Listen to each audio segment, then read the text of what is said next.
السلام عليكم ورحمة الله. ازيكم حبايبي، عاملين ايه؟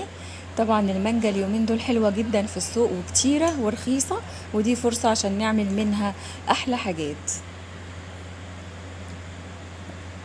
طبعا جوزي جاب لي صندوق مانجا كده جميل، فانا طبعا هعمل منه حاجات كتير.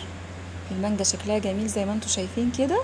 تقدري تعملي منها بقى اللي بيحبوا المربى، تعملي عصير مانجا، تعملي مهلبية، تعملي كل اللي انت عايزاه من المانجا. ممكن تعملي كنافة بالمانجا، مهلبية مانجا وكريمة اللي انت عايزاه.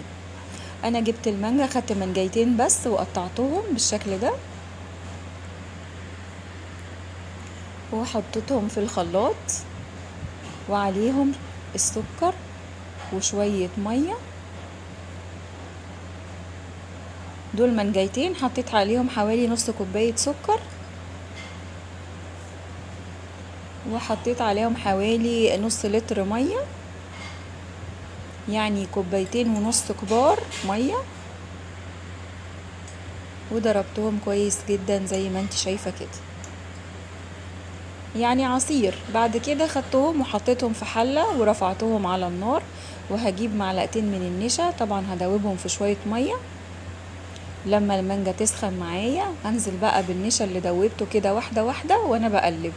هلاقيها بتدخن معايا عادي جدا زي اي مهلبية بعملها،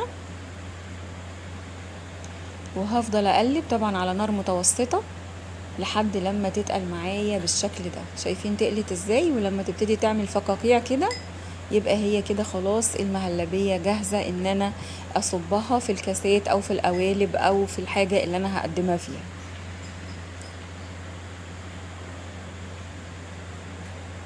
هرفعها من على النار دلوقتي وهبتدي اصبها في الكوبايات بتاعتي او في الاطباق او في الكاسات زي ما انت عايزة بالشكل ده.